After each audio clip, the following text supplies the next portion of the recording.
Je suis Souleymane Bachir Diagne. J'ai enseigné pendant 20 ans ici au Sénégal, à l'Université Cheikh Anta Diop de Dakar, la philosophie. Et depuis maintenant 20 ans, j'enseigne toujours la philosophie aux États-Unis. Je suis allé à Northwestern University, dans la banlieue de Chicago, où j'ai enseigné la philosophie pendant 8 ans. Et là maintenant, depuis 11-12 ans, je suis à Columbia University, où j'enseigne la philosophie et les études francophones. Et là, j'ai eu la chance d'être reçu à l'Institut français de Saint-Louis pour une résidence d'écriture et de recherche. J'ai donc pu mettre en chantier un certain nombre de projets sur lesquels je vais travailler maintenant. Et en même temps, j'ai pu travailler à un certain nombre de thèmes autour desquels des rencontres ont été organisées avec différentes communautés saint-louisiennes. Évidemment, la communauté universitaire, puisque j'ai pu aller à l'université Gaston Berger de Saint-Louis, où j'ai été invité à donner une conférence sur, disons, les études postcoloniales. Enfin, l'intitulé exact de la conférence, c'était « Le postcolonial et la question de l'universel ». J'ai pu également rencontrer, et j'y tenais, et c'est également la politique de l'Institut français ici, les élèves des lycées. Et là encore, c'est une expérience et une rencontre que j'ai beaucoup appréciée, parce que c'était une occasion pour moi de voir les élèves qui sont en classe de philosophie, cette classe très spéciale que nous avons, nous, dans le monde français et francophone, ce moment de leur scolarité où les élèves découvrent la philosophie et ils en parlent avec une fraîcheur, avec une spontanéité qui m'ont beaucoup impressionné, et j'ai été ravi de les rencontrer.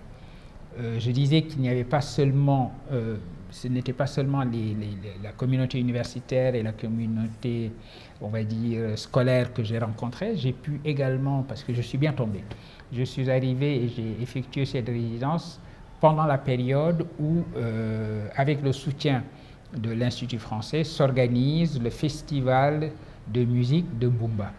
Et donc j'ai pu profiter de ma présence à Saint-Louis et de l'aimable invitation de l'Institut, rencontrer les communautés de Mbumba et discuter avec ces communautés-là d'une question qui est une question importante, qui était la question de l'eau, la question de l'environnement. Évidemment, être en plein cœur du Sahel et au bord du fleuve Sénégal, c'était le cadre idéal, le paysage idéal pour véritablement poser des questions importantes à propos de l'eau dans le Sahel en particulier, mais de manière plus générale, de l'eau comme facteur de sécurité, facteur de paix, élément de conflit forcément, mais également élément de résolution des conflits.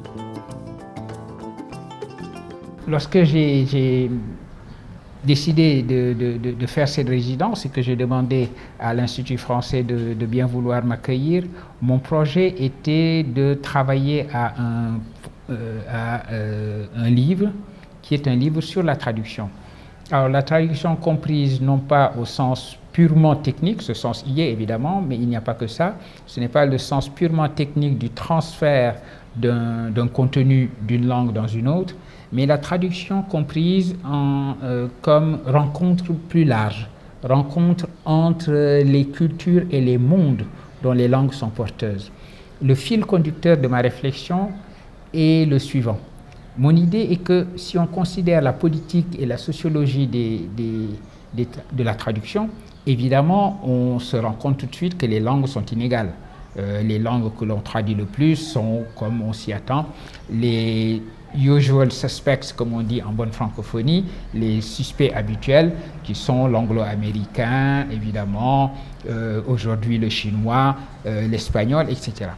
Mais, si on se concentre maintenant sur l'acte lui-même de traduction et sa signification philosophique et éthique, j'allais dire, qui consiste à donner hospitalité dans une langue à un contenu qui a été pensé, élaboré, créé dans une autre langue, il y a là un rapport de réciprocité, un rapport d'égalité, y compris dans les situations d'asymétrie linguistique. La naissance d'une littérature francophone comme née d'un acte de rencontre de réciprocité et de traduction entre des langues, ceci m'intéresse. Un autre aspect d'une situation asymétrique qui devient un rapport de réciprocité, c'est la réflexion sur la traduction des textes sacrés, puisqu'on traduit de langues considérées comme sacrées à des langues considérées comme profanes. Qu'est-ce qu'il en est de la politique de traduction, des éléments de censure possibles, des interdits de traduction? Voilà des questions qui m'intéressent.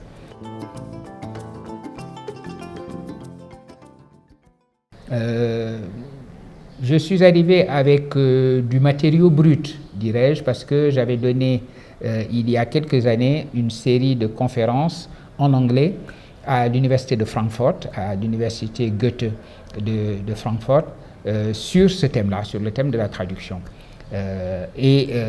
Jusqu'ici, je n'avais rien fait d'autre de ces conférences en anglais. Alors j'ai décidé de les organiser en un livre sur la traduction que j'écrirai en français. Je préfère écrire ce livre en français, quitte ensuite à le traduire ou à le faire traduire en anglais. Et j'ai profité de mon séjour ici, dans le calme de la villa de Ndar, pour organiser cela, pour voir un petit peu comment les chapitres vont se disposer, qui pour l'instant porte le titre « Penser de langue à langue ».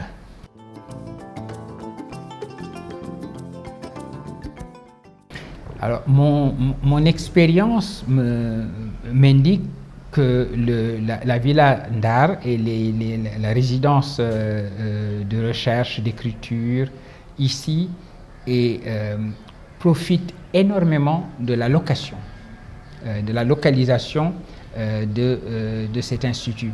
Je dois dire, je l'ai déjà dit d'ailleurs, que cette localisation m'a permis de rencontrer des communautés les plus diverses, les communautés éducatives en général, la communauté universitaire, la communauté scolaire, mais la situation de Saint-Louis comme chef-lieu de toute la région du fleuve, finalement, fait qu'on rencontre des communautés, j'ai rencontré des communautés que je n'aurais jamais rencontrées. La rencontre que j'ai eue avec les pêcheurs de Mbumba, par exemple, ceci va rester une expérience unique dans ma trajectoire. Et on bénéficie évidemment ici aussi du climat de Saint-Louis, qui est une ville de culture. Et j'ai pu également, en me promenant dans l'île de Saint-Louis, voir qu'il y a des initiatives culturelles très nombreuses qui font que l'Institut français est situé dans un cadre qui est lui-même un cadre en évolution culturelle importante et intéressante. Et c'était véritablement la bonne période pour moi pour effectuer cette résidence dans une ville qui est aussi la mienne.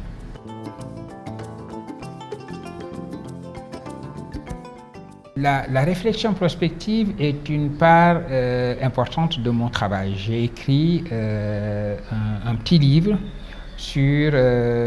intitulé « Reconstruire le sens » c'était une sorte d'analyse des études prospectives en Afrique. J'avais également participé avec une équipe de collègues de l'université et des fonctionnaires du ministère du Plan à une étude prospective Sénégal 2015, il y a longtemps. Nous avions fini l'étude en 1989. Et ce que j'avais retenu de ces expériences, ce que j'avais compris de la prospective, c'était ensuite ce que j'avais lu de Gaston Berger, le père de la prospective. Et lire Gaston Berger, c'est important. Parler de lui, c'est important parce que cette ville de Saint-Louis est également sa ville.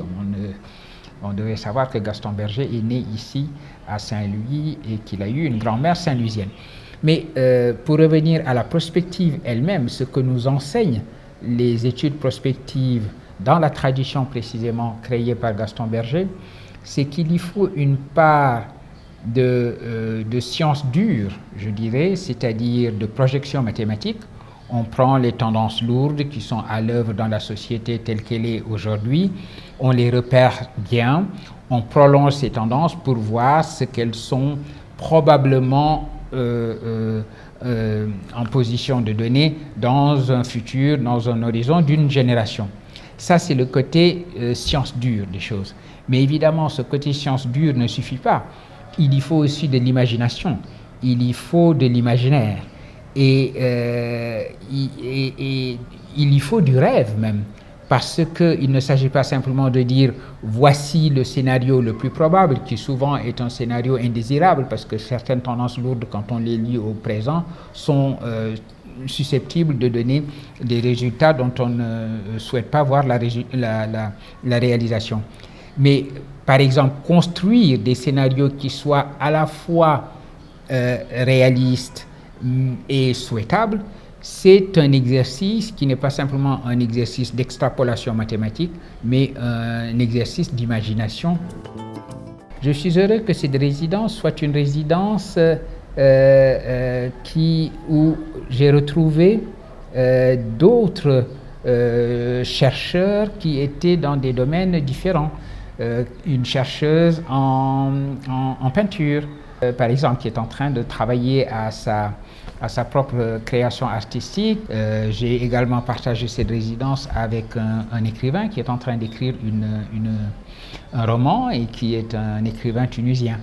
Et j'ai trouvé que justement ce va-et-vient, cette conversation entre mon propre travail, qui est un travail technique de philosophie sur la traduction et les langues, mais en même temps de conversation informelle sur les arts, tout cela a constitué un grand moment c'est véritablement à porter au crédit d'une résidence comme celle que j'ai connue ici, que de pouvoir faire en sorte que ces rencontres improbables s'effectuent et qu'il en ait, qui sait, par exemple, d'autres idées nouvelles. Véritablement, le mot sur lequel je souhaiterais terminer, c'est un mot d'expression de ma gratitude, de ma grande satisfaction, et terminer également sur le souhait de reproduire, cette fois-ci bien plus longuement, la résidence que j'ai eue ici à Saint-Louis.